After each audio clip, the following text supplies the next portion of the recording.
Todos os anos, milhões de litros de cerveja Corona são consumidos no mundo.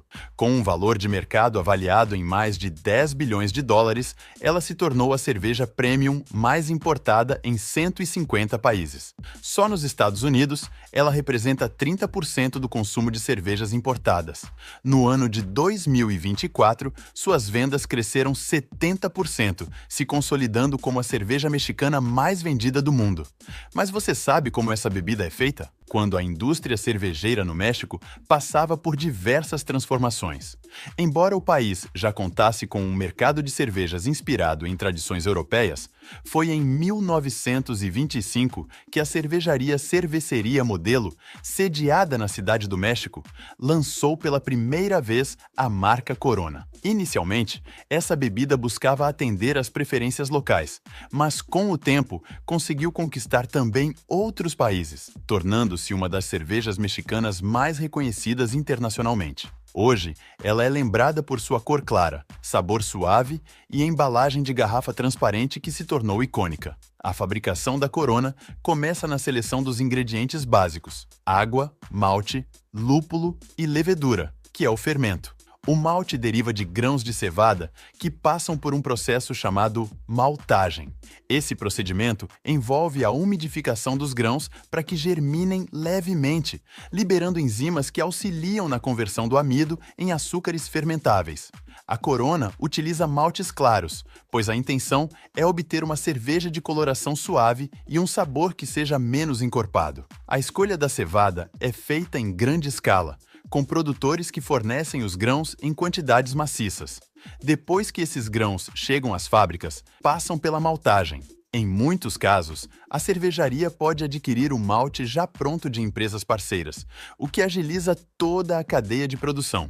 Depois de prontos, os grãos de malte são moídos para expor seu interior rico em amidos e permitir que as enzimas façam o trabalho de forma mais eficiente durante as etapas seguintes. Essa moagem não transforma o malte em pó muito fino, pois há risco de formar uma massa excessivamente compacta na etapa de mosturação. O objetivo é quebrar o grão de forma a liberar o amido, mas mantendo parte da casca, que ajuda na filtração do líquido durante os processos seguintes. Nas instalações industriais da Corona, existem moinhos projetados para lidar com toneladas de malte por dia.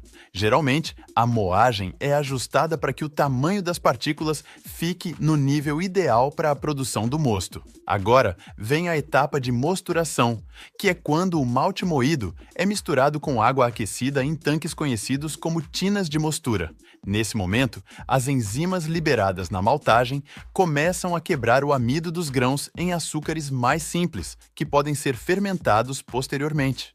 A temperatura costuma ser controlada em faixas específicas. Para a Corona, que é uma cerveja clara do tipo lager, normalmente se trabalha em torno de 60 graus Celsius. Nessa fase, o tempo também é determinante. O mosto fica em repouso por alguns minutos ou até mesmo mais de uma hora, enquanto as enzimas fazem seu trabalho.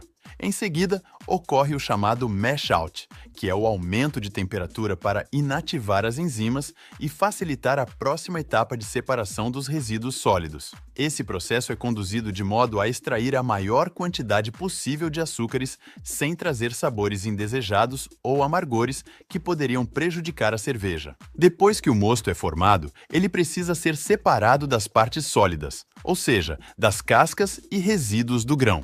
Esse procedimento acontece em um tanque de clarificação ou em filtros.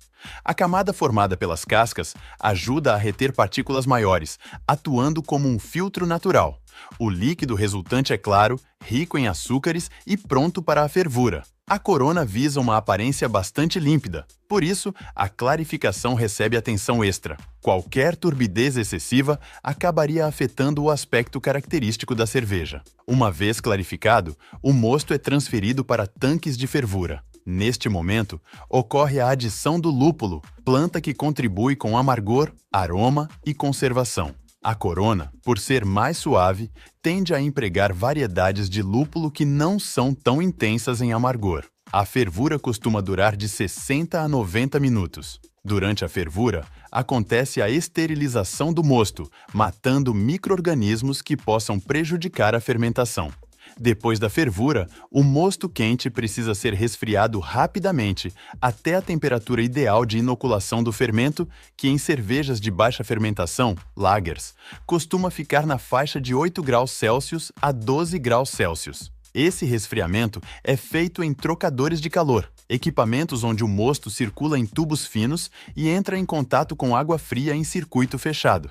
Assim que alcança a faixa correta, o mosto é transferido para tanques de fermentação. Esses tanques são normalmente de aço inoxidável e contam com sistemas de controle de temperatura capazes de manter o ambiente na condição ideal para a ação das leveduras. A fermentação é a etapa em que as leveduras convertem os açúcares do mosto em álcool e dióxido de carbono. No caso da Corona, a cervejaria utiliza cepas de fermento apropriadas para lagers. Por trabalhar a temperaturas mais baixas, o fermento lager costuma gerar sabores mais puros e suaves, com baixa produção de compostos que possam alterar o sabor. O tempo de fermentação varia conforme a velocidade da levedura e a quantidade de açúcares disponíveis, mas, em geral, dura cerca de 1 a 2 semanas. Durante esse período, forma-se uma espuma na superfície do líquido, resultante do desprendimento de gás carbônico. Ao final, grande parte do fermento se deposita no fundo do tanque. Após a fermentação principal, a cerveja passa por um período de repouso em baixas temperaturas, conhecido como maturação ou lagering. Essa etapa pode se estender por diversas semanas. O objetivo é permitir que os sabores se harmonizem e que eventuais compostos secundários produzidos durante a fermentação sejam atenuados. A maturação confere à Corona o sabor limpo, sem gosto forte que destoem do caráter leve. Além disso, durante esse repouso, pequenas partículas sólidas ainda em suspensão acabam sedimentando, deixando a cerveja mais clara. Terminada a maturação, a cerveja é filtrada para remover qualquer traço de turbidez remanescente. Nesse momento, também se verifica se o teor alcoólico, cor e sabor estão dentro dos parâmetros esperados para cada lote. A próxima etapa é a carbonatação, em que se ajusta a quantidade de gás carbônico dissolvido na cerveja. Geralmente se faz a injeção controlada de dióxido de carbono. Esse método ajuda a padronizar a quantidade de bolhas e a sensação de refrescância que o produto oferece. O passo seguinte é colocar a cerveja em garrafas e latas. A Corona é bastante associada à sua garrafa transparente, fator que virou uma espécie de assinatura visual.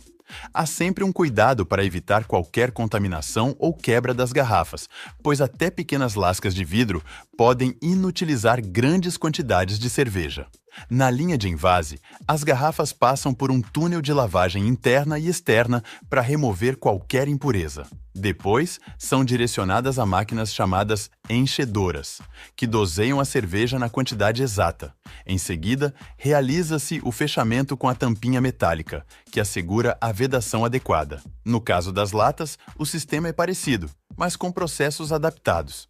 Primeiro, elas chegam empilhadas e são abastecidas na máquina de envase. Passam por esterilização e, em